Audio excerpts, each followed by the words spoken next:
All right, this is the regular meeting of the Advisory Committee on Sustainability for Wednesday, October 13th. We are calling the meeting to order at 12:05 p.m., hosting it virtually using the town's GoToMeeting platform as posted online and with the town clerk.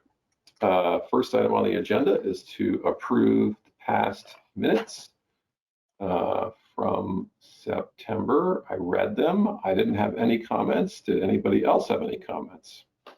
No. You're off the hook, Carolyn. Cliff's in the house. Thank you, Cliff.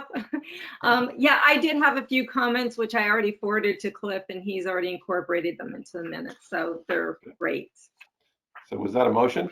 Yes, that's a motion to approve the minutes as amended. Do I have a second?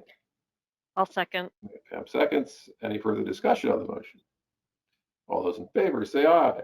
Aye. Aye. That looked like aye only. Meaning, Alex, did you approve? All right, minutes are approved. So next item on our agenda is to welcome the new director of the Darian Nature Center. Hello. Hello, can you hear me? Can anybody hear me? Can you hear us? Yes. Yeah, I figured it out. Okay. Sorry about that. I was a little, sort of figuring out how to get my audio going there. Sorry. Do you want to tell us a little bit about yourself and how you came to the job at the Nature Center? Sure. So, hi everybody. Thanks for having me. I got to thank Carolyn, of course, for getting me involved in this group. Craig, it's nice to meet you and the rest of the gang. I just passed about 2 months here at the Darian Nature Center. It's been a blast. I came here from Central Park Conservancy. I was there for about 7 years. Previous to that, I ran all of their volunteer programming, and then I was fortunate enough to come all the way over here to Darian. I'm thrilled to be here. I'm new to the community as well, so it's been wonderful getting to know all the members of the community and the board and the staff and everybody. It's just a whirlwind of positivity and hard work. But I'm super excited to be here and thanks for having me. Appreciate it. You're welcome. Nice to meet you. I would say that, one of the tasks that this committee is, hi, Christine. Hi, sorry, it didn't let me come on for a while. Oh. I don't know what's going on. Welcome aboard. If you see a new face, that's Alex DeBaco. Goes by Al. You go by Al. Sure. Who's the new director of the Darian Nature Center. Oh, hi. Hello. Hi, Christine. Hi. Carolyn talked to you a little bit about this, but one of the primary areas of focus that this committee will have over the next year is trying to get the town of Darian recertified as a sustainable community.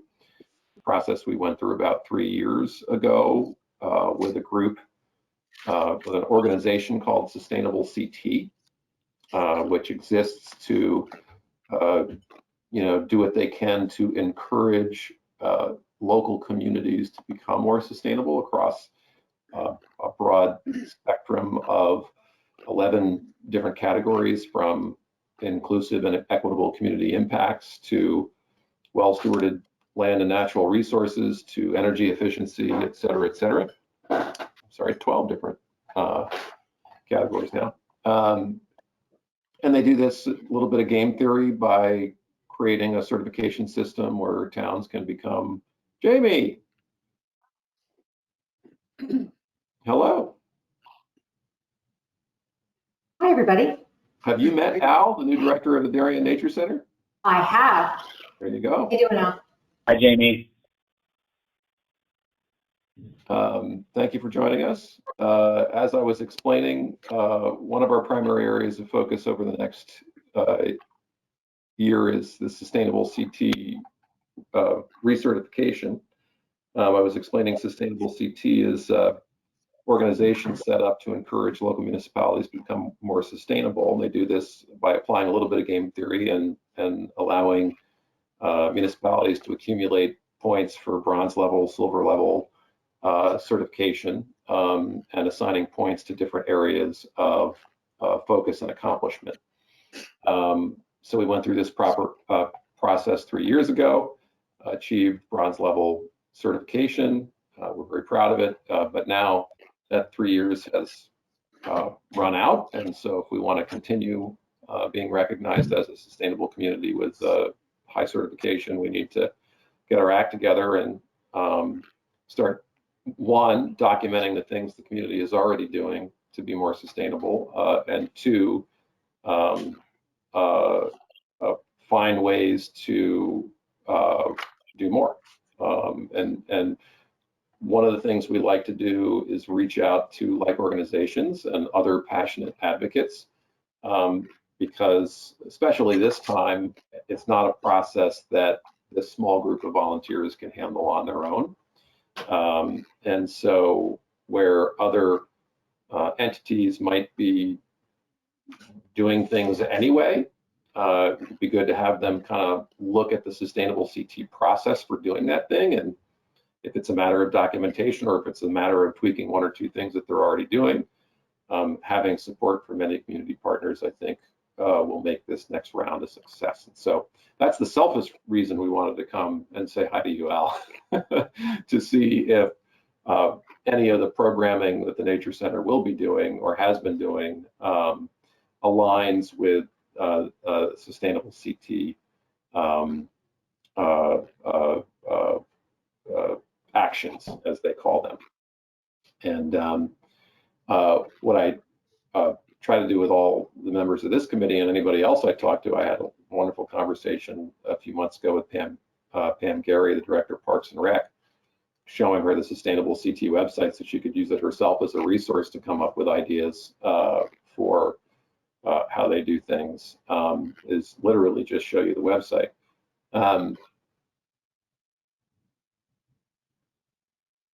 This is the Sustainable CT website. That's all you got to put into Google to find it. And it is really well done, very simple to follow, very intuitive, but the deeper you go, the more information is available to you about what they're all about and what they're trying to do. Under actions and certifications, this is really where the rubber hits the road for accumulating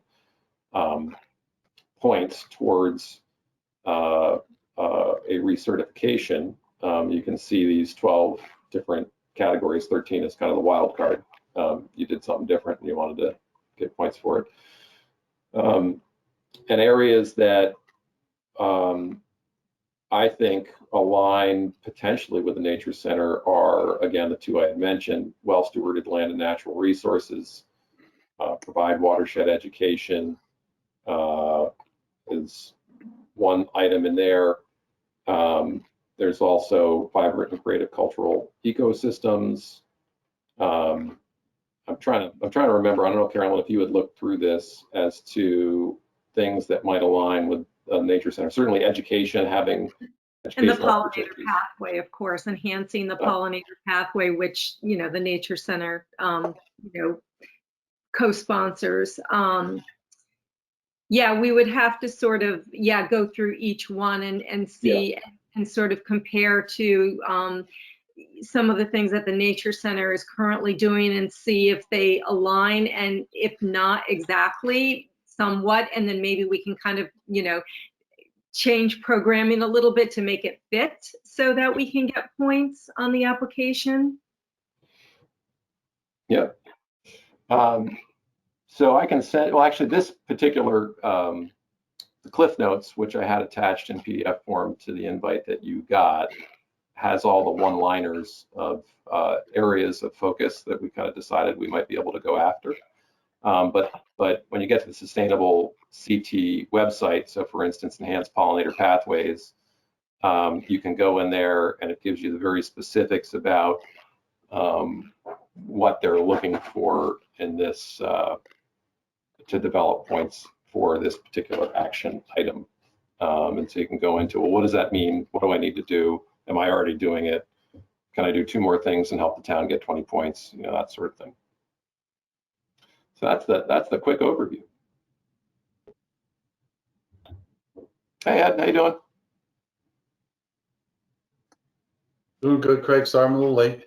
That's all right. We got a full house today. I see that. I see that. Some honored guests too. So, quick question, Craig. So, I'm looking at the PDF and of the action titles, and forgive me if this was explained, but does it show what has been accomplished, or is that listed elsewhere? Yeah, so this is a question that Cliff tried to get to the bottom of as we start this process. Effectively, nothing has been fully documented and uploaded and put in our kind of application form on the website. It's cloud-based, and you just kind of submitting stuff through the website as you do. So we're still very early on in our process. Our target is to apply or have a draft done by May and apply in August. There will be rolling credit for some of the things that we got certified for last time. So we're not necessarily starting from zero. We don't know exactly, we haven't cataloged exactly which items we're going to get rolling credit for and which items we're going to lose credit for because you have to kind of start over again. You know, training, education, hosting community events, all that stuff's going to go back down to zero, and you got to start that over again. But I'm not sure if things like, you know, we had made all of our street lights LED to get points for that the last time around. It doesn't necessarily make sense that that goes to zero because we still have all the street lights and we can't do it again. So we have to look at that more closely to see where we're starting in terms of points and what's accomplished already. But here in this column, we have target action. We have kind of put a yes by the stuff we think we might be able to get points for, and a no by the stuff we know we're not going to go for. And that's where we've started at this point.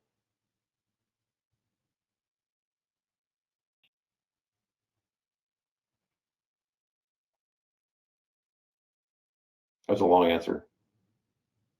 No, that's and the ones that are the ones that are not filled in are I guess sort of insufficient data, I suppose, or yeah, I mean, yeah, part of it is most likely, you know, we went through the list and we said, you know, based on what we know, do we think we could get credit under this item? And if the answer was yes or no, that was clearly put down. So you could call the blank a maybe or a no, depending on how you look at it.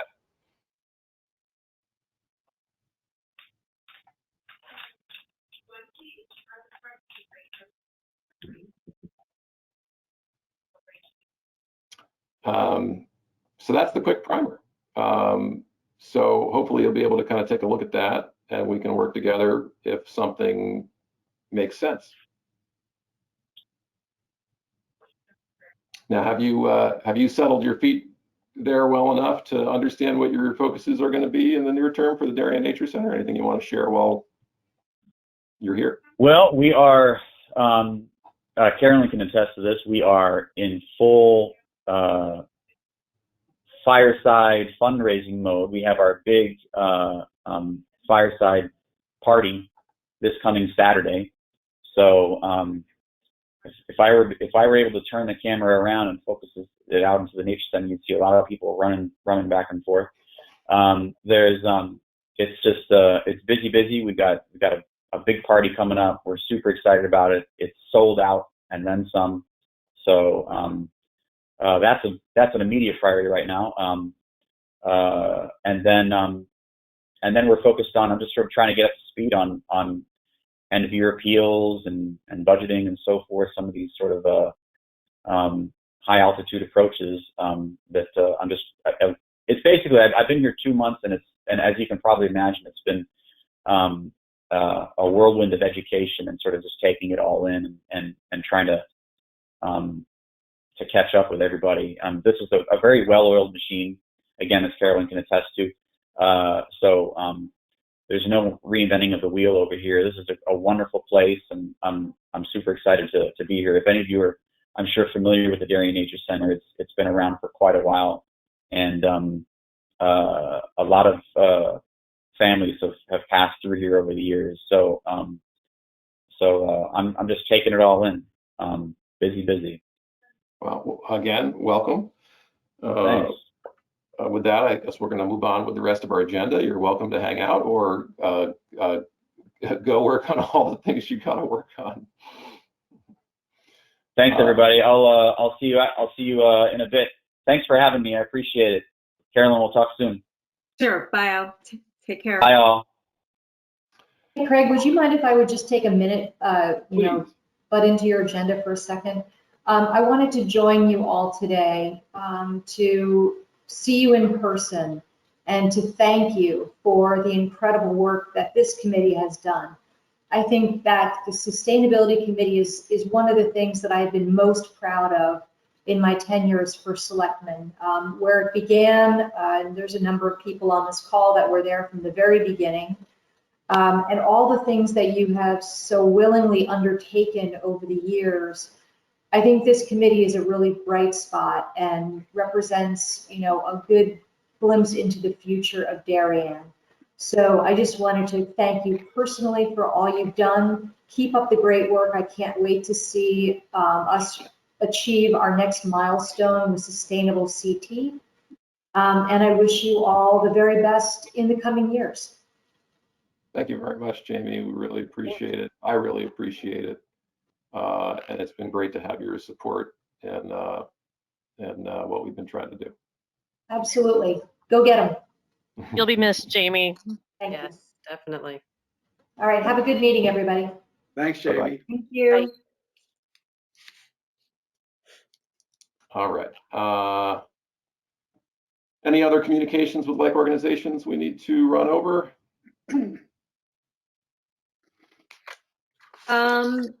There was a green team meeting yesterday, but unfortunately I wasn't able to attend, and I haven't seen the minutes yet, so I'm not sure. And then there is one of the food scrap sort of committee from local municipalities. It's kind of a brown bag kind of thing. Like it's not very organized. Sometimes different people show up each time. There's one coming up in about 2 weeks, so I'll plan to attend that. But other than that, I can't think of anything. All right, good. That's fine. I was able to attend the Green Team meeting. My computer bugged out on me for a short part of it, just as it did this morning. I hope that noise that it started making didn't drive you all crazy if you heard it. No. No, we haven't heard. It's still it's in another room. I'm on my iPad now. It's in another room, just buzzing out loud. I can't turn it off or anything. It's driving me nuts. Anyway, I did attend the Green Team meeting. I don't think there was anything of importance to report back. All right, thank you. Anything, Christine, to report on Board of Ed outreach? Not on Board of Ed outreach, Art Center outreach, but not Board of Ed. Okay. I haven't heard from Kim. I'm not sure what's going on with our food scrap recycling, but we'll have to do that. We can talk offline. Well, right next is 4A, which is food scrap update, so fits right in. Any updates? Well, just actually, your whole summary was an yeah, update. I should have labeled that. You already gave us your update. Yeah, that was a long update. Sorry. That was a good update. That was fantastic. I thought it was a great I should have labeled that a draft. I didn't realize anyone besides Craig and Ed would be seeing it, so I would have made it a little tidier, but it is what it is, so. I think the information, well, I'm sorry for sending it out without your permission, but It's okay. it seemed like great information to share when I got it. So my takeaways were, we kind of plateaued in the use of the program,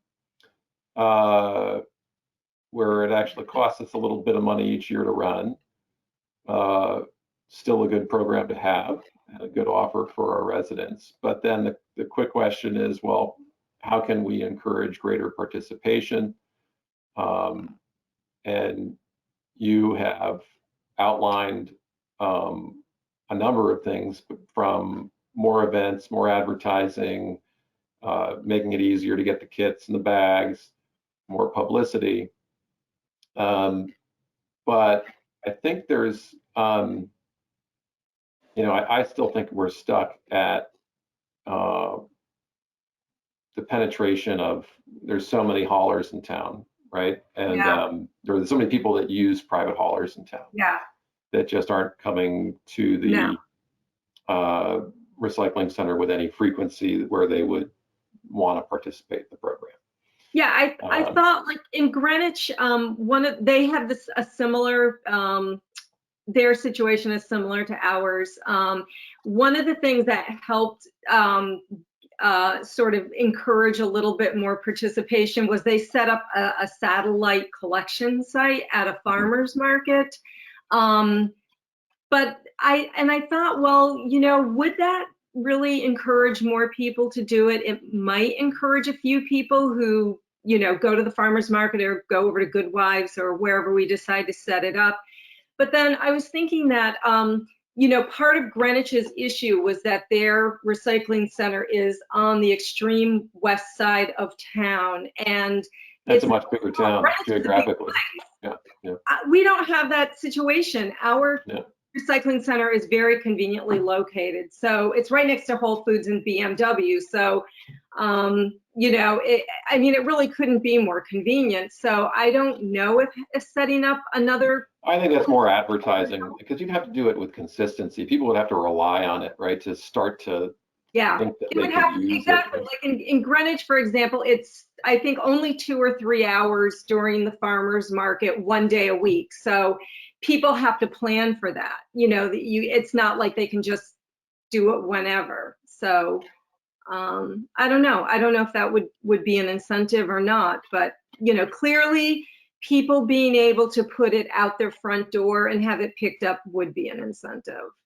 Well, what would it mean to become a transfer station for food scraps such that private haulers could drop off scraps that they collect?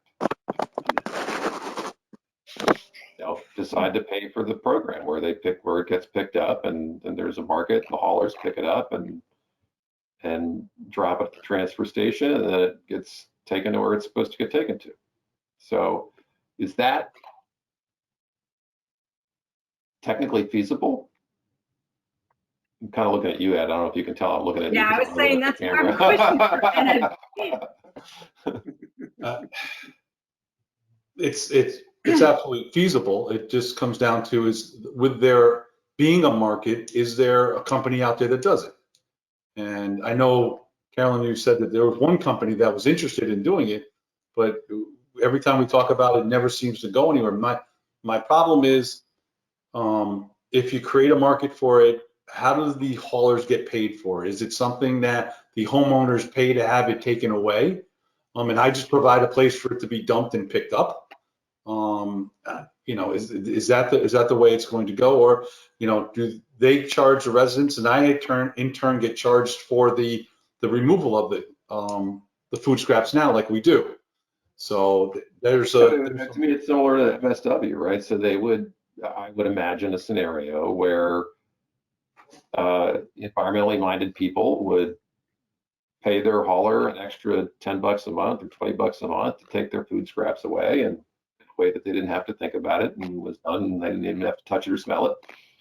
and that would get dropped off in some bin at the transfer station. You would charge for the weight of that coming in to cover your costs of getting it brought back out to the appropriate disposal site. And I think that's, you know, and what we're looking at, and we're still looking at, right, is the cost avoidance.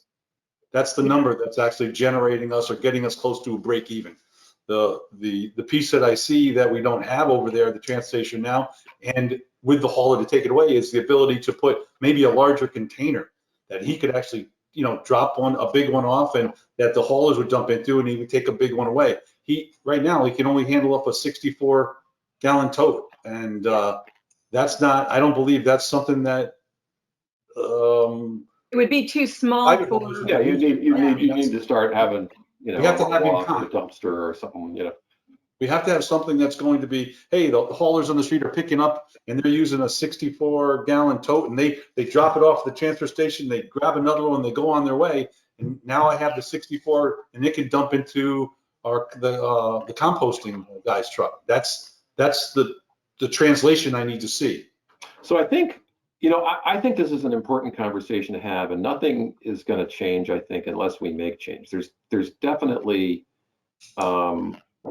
difficulties and hurdles, regulatory hurdles, market hurdles, but this is coming, right? Yeah. Kind of whether we like it or not. We're running out of space. We're running out of the ability to burn it. We're running out of the ability to put it in the landfills. We are approaching a crisis that many people are not aware of. Right. And, you know, it seems like being ahead of the curve versus behind the curve might help us here.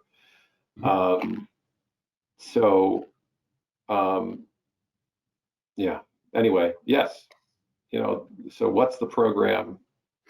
This would be such a huge impact, right? To take this reusable waste out of the incinerator pile and put it into a circular system, whether it's, you know, the creation of biogas or it's the creation of compost. So there we go. That's why Another great idea. Yeah, that's why No, Go ahead, I'm Carolyn. sorry, finish. No, go ahead.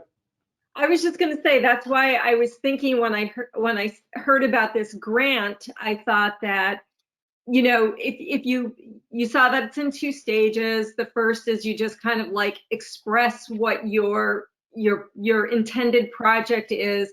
And then if they like the idea of that and they think it's going to make a big enough impact and they accept it, then they provide you with the technical expertise to put your application together. So, I mean, I think possibly because this could be a project that could then, you know, serve as a model for other municipalities like Darian, you know, where they have that, you know, private, system of haulers picking up, which I think there are quite a few of. You know, maybe they would accept it. Maybe they would think that that's, you know, it would make a big enough impact here and a big enough impact in terms of influencing others. I don't know. I just kind of threw it out there. This is real money, right? This is the CTDEP has $5 million set aside for this type of thing. Right. Well, for waste reduction in a big way, they really want to get a big bang for their buck, so to speak. You know, I think their main focus and probably most, I don't know, I don't even want to say this, but like they are talking about unit-based pricing, and they're saying that unit-based pricing, especially combined with food scrap recycling, that's where you see the biggest reduction in solid waste, in municipal solid waste. So an expression of interest is due no later than October 29th, which is yes. 2 weeks away. Right. And I assume you at least have to give them a 1-pager on what you're thinking you might be willing to do, right? I would think at least a 1-pager, yeah. I didn't follow your link here. And at that point, they help out. They say, Yes. well, okay, they start to provide some technical support and some professional support to map it out and get it done. they're the ones who might be able to help us figure out the logistics, as I said, of, how the haulers, would charge customers, how we would charge the haulers, how it would be set up at our facility. I don't know. I don't, I mean, the first thing this committee did 9 years ago was to meet with all of the private haulers, Mhm. suggest that they ought to go to single stream recycling, and which went to once a week pickup. And, we got cooperation from, I think, 5 out of 6, full cooperation from 5 out of 6 haulers, and partial cooperation from the 6th. But, so the question is, Ed, is Darian willing to run a pilot program where we try to work with our private haulers, become a transfer station for food scraps and have that hauled out, with the idea that, our costs for setting this thing up and running it would be covered by the DEP grant. Well, but once you say it like that, how can I say no? Right. Well, No, listen, I think it's a great idea. You hit it on the head. It's coming. The sooner we get out in front of it, the sooner we get set up. I think I think moving forward that'd be good. I don't want to do some type of knee-jerk response to the need. I think you guys have been good about sampling different areas, looking at different approaches. I think with this grant, I think putting something out there and getting some help from some other folks that may have seen different things than we've seen may be a good idea also. So I support that. I know the town administrator will support it. I know the current first selectman definitely will support it. So I think we should take those steps forward. I'm still a little worried about how to roll it out. I'm worried about approaching DEP to make sure that they're going to allow us to do that on site, but I don't think it's something they'll deny. Just a little nervous about what they'll say or how I'll have to set it up. That's all. I know, Ed, that DEP is doing some things currently to try to streamline the process for expanding permits so that municipalities can compost on site. So I don't know if, as sort of a corollary to that, they're also trying to streamline permitting to allow this exact type of thing. No, I have a couple of things that I'm not clear at all about, and they relate to the economics of this damn business. Do all these places where this stuff is sent, do they pay anything for it, or they just accept it and use it? No, the haulers pay a tipping fee to leave it there. Okay. It's just like Cliff. It's just like the incinerator. It's like the haulers who bring municipal solid waste to the incinerators have to pay to bring their stuff there to have it incinerated. So the food scrap haulers have to pay. It's a smaller amount. It's like roughly $40 or $45 versus like 90 some odd dollars for incineration. That the food scrap haulers have to pay to tip their material at the composting facility. And it varies depending on which facility it is. So up here in Maine, my daughter's house, the municipality picks up recycling and picks up stuff that goes to the incinerator. And a lot of families, that includes the food waste going to the incinerator. But a lot of families pay another company that comes around. It provides them with like a 5-gallon tub. They come around. I'm not sure how often. I'm thinking it's every other week. And they empty those containers into their truck. I mean, it just doesn't make a lot of sense to me that they'd have a big truckload. They would bring it to a place like our transfer station, rather than just bring it directly to where it needs to go. I mean, you've got a truckload. And I just wonder if there isn't a way that this can happen without using the transfer station. Well, I mean, I think eventually there is, right? If the state of Connecticut decided that it was now going to mandate the separation of gray waste, you know, and every hauler was picking up gray waste from every client and generating enough to fill up their own whole truck, yeah, then they would drive that truck to a place that hopefully wasn't an hour away to get rid of it, right? So it's all about like starting this process, right? It's like, do you build the infrastructure first or do you get the clients first, right? I mean, and you just have to chip away at it as you go. I think that the idea of running a pilot program would be, you know, a step, right, along that ladder that probably ends with, why stop here? I mean, you know, they don't dump their garbage here anymore, right? Not, I mean, I guess there's one private hauler that does dump their garbage here, but most of them don't. They take it up themselves, or do they? What's your experience, Ed? No, I think we have one or two haulers that still dump here, but the rest go directly up to Bridgeport. Yeah. There's a savings, you know, per ton there of almost 20, 25, $30. Yeah. So it's convenience and market, right? If we make it convenient for them and it's not a lot of material for us to handle, then we handle it.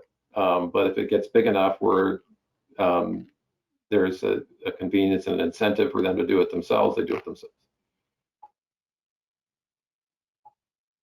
Well, the application is 2 pages long. It doesn't look that hard. Okay.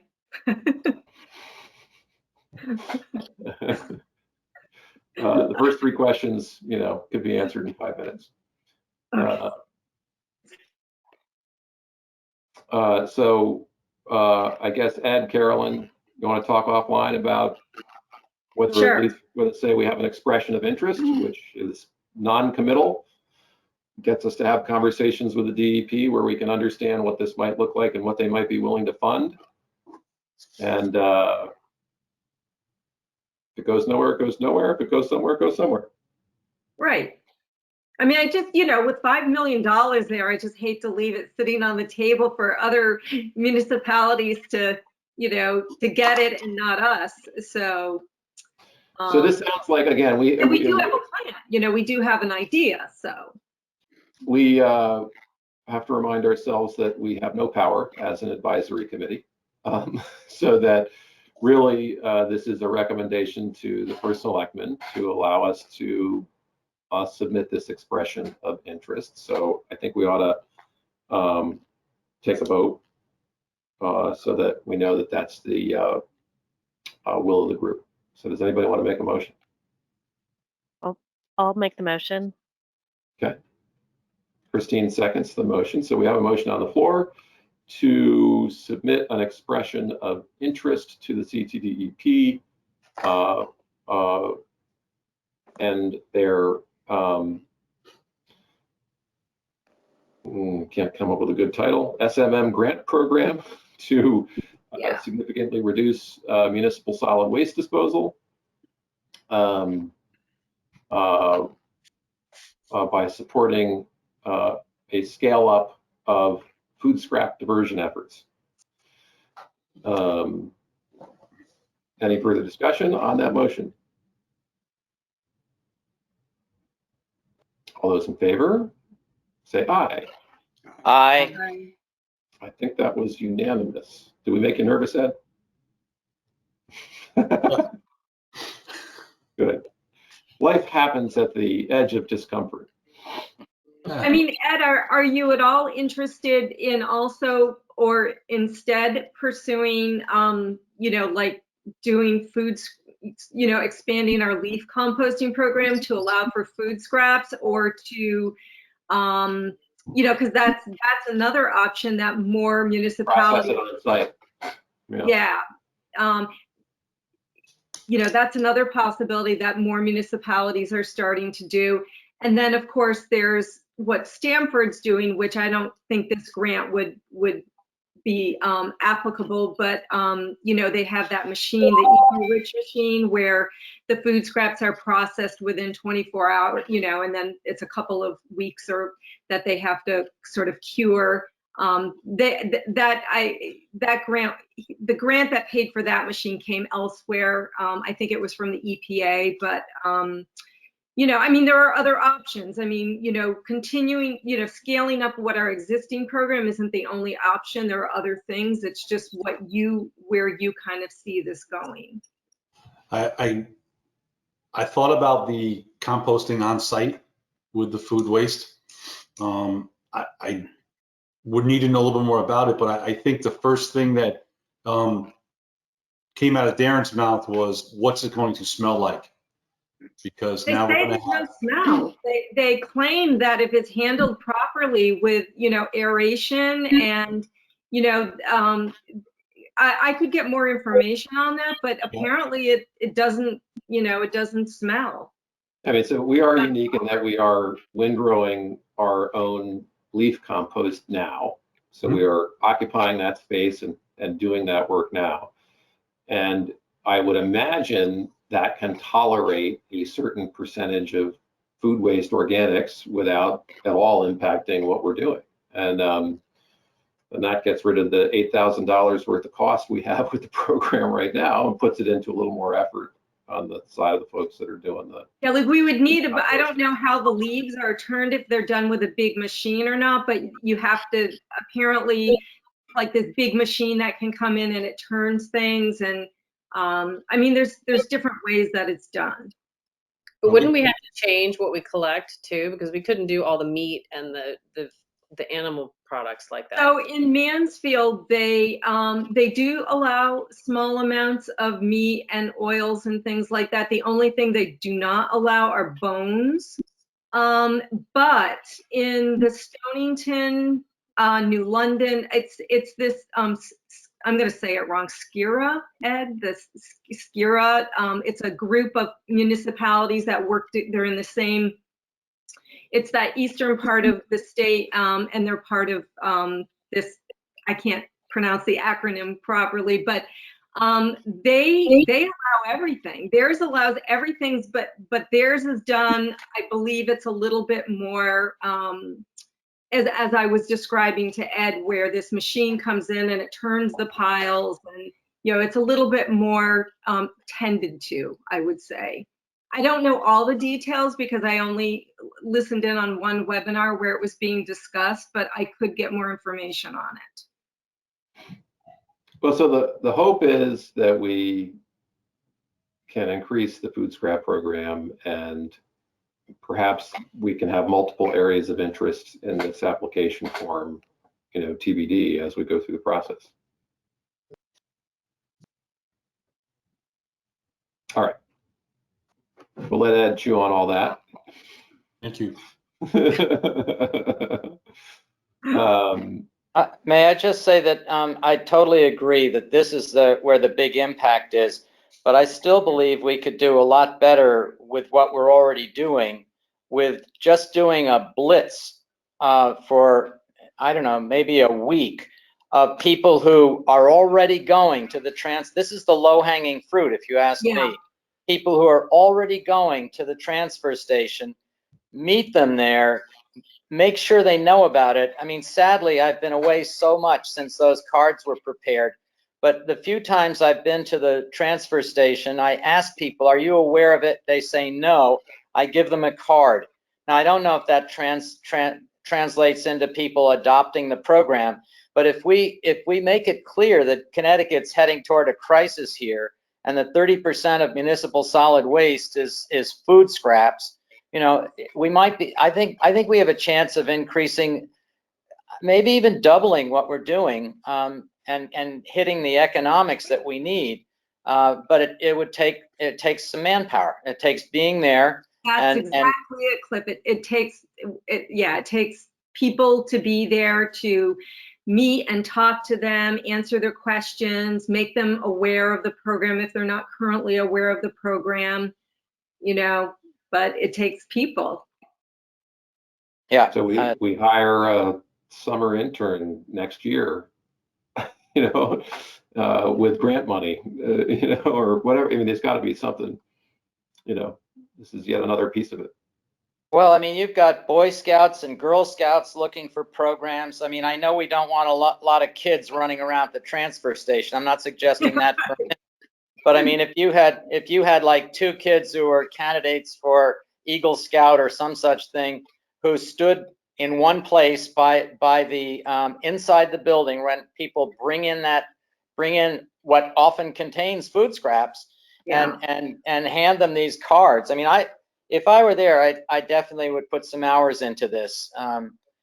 Anyway, I think that's the low-hanging fruit. I don't think that's, there's this. It's not like we have to design a whole new program.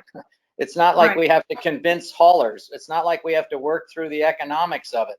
The other is much more impactful, but just way more difficult. I agree. Yeah, no, you're right, Cliff. There definitely is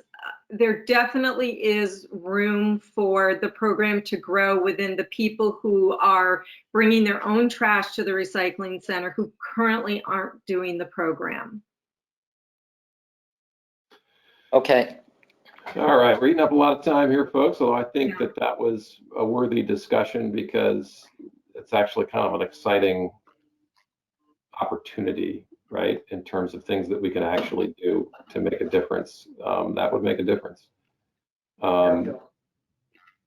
Quick note on the CCSMM, although we had recommended to the Board of Selectmen that they join the Connecticut Coalition of Sustainable Materials Management, ball got dropped somewhere between the Board of Selectmen agreeing to do so and notification being made to the program, but that notification has now been made. Dan, anything on the swap shop? Sorry, what does that Swap mean? shop. The notification has now been made, Craig. Jamie sent an email. I'll forward it to you. So have they asked to join? Yes. Yes. Or Okay. notified that we are, yeah. I'll find it. I'll send it to you.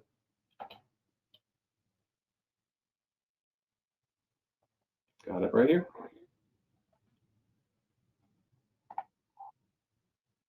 No, that's not it. I'll Swap find shop? it later. Swap shop, Dan, anything? Swap shop. Well, the swap shop's been slow, believe it or not.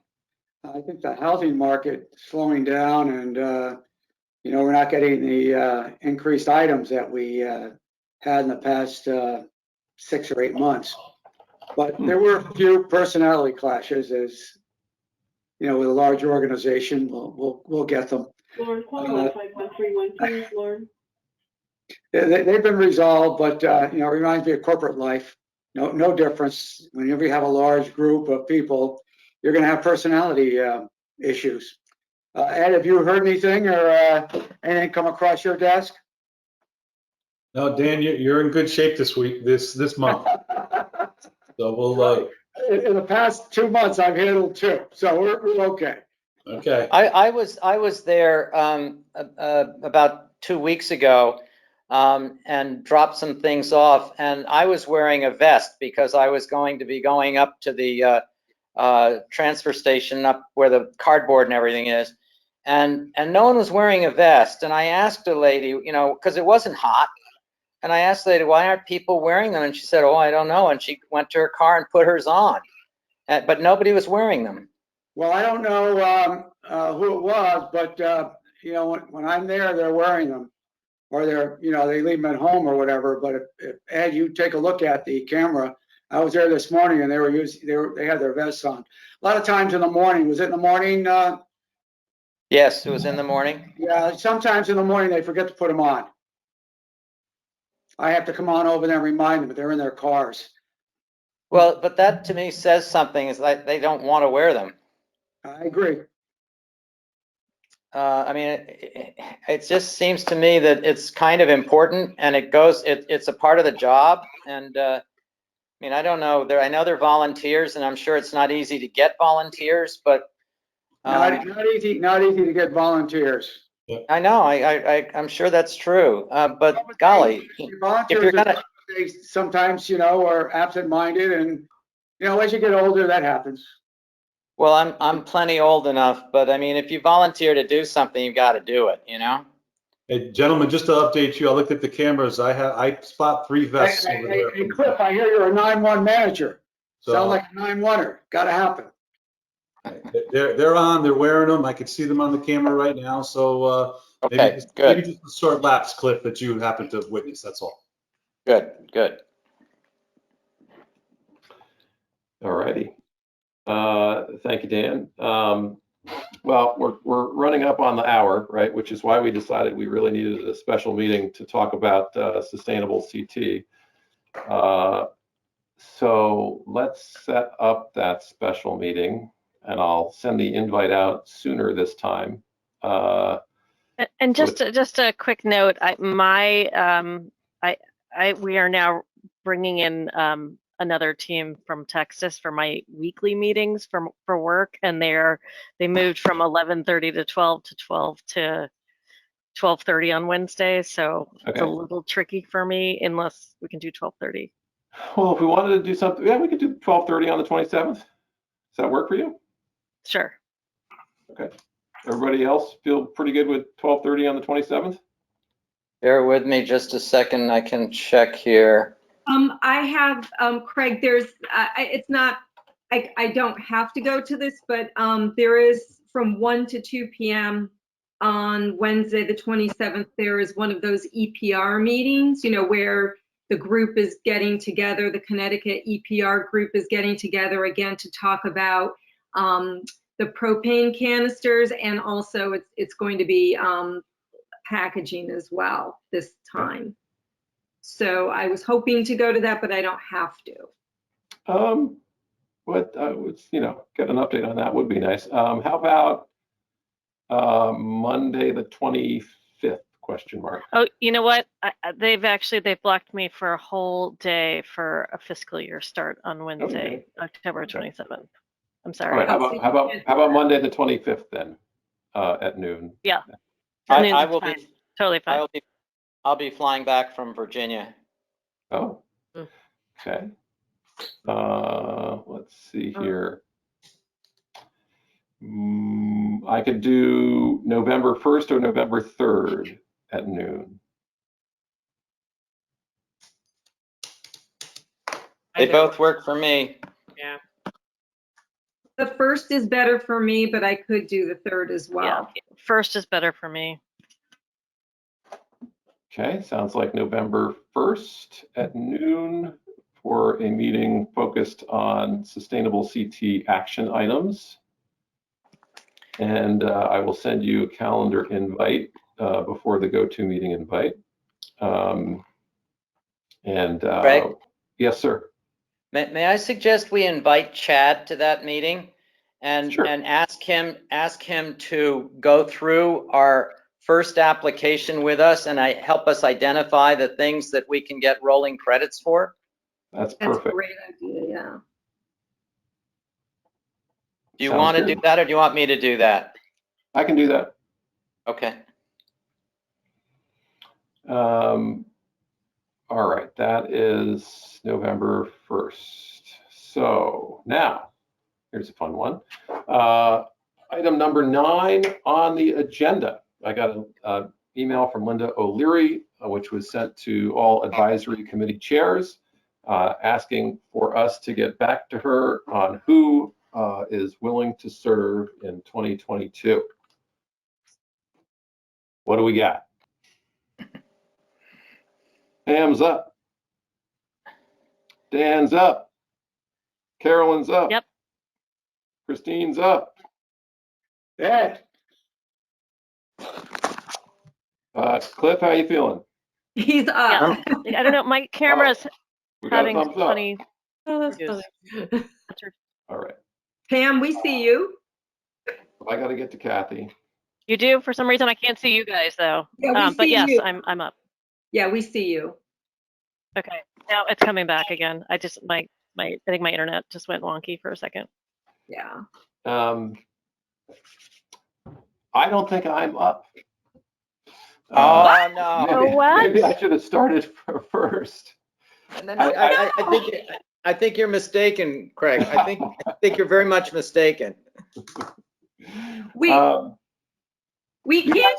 guys can lobby me over the next month, but as I had mentioned a year ago, I don't feel as though I've been giving this the time, effort, and passion that it deserves. And I feel like I'm doing more of a disservice than a service by taking up the spot. And I know not being here might feel like a loss, but I also think that you never know who you're going to get in my place. So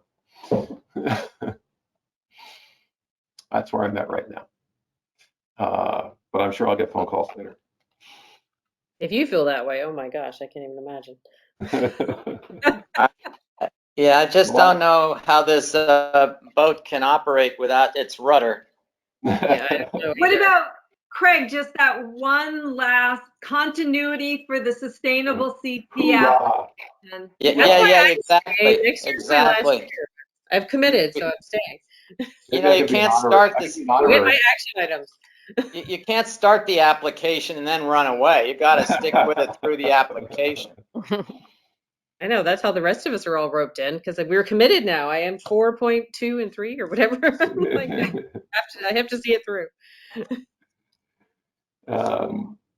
Okay, so No guilt, you know. no guilt, no guilt here. I definitely don't feel any guilt.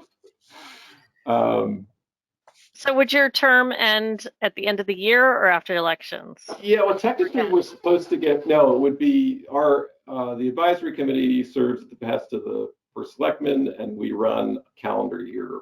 Okay. I think January 1 to January 1. Okay, so the new slate doesn't have to elect us before January again, or appoint us before Yeah, January. I think, and you know, sometimes they're on the ball, do it in time, and sometimes, you know, they do it in January or February, and it's all okay. People keep going. Got it.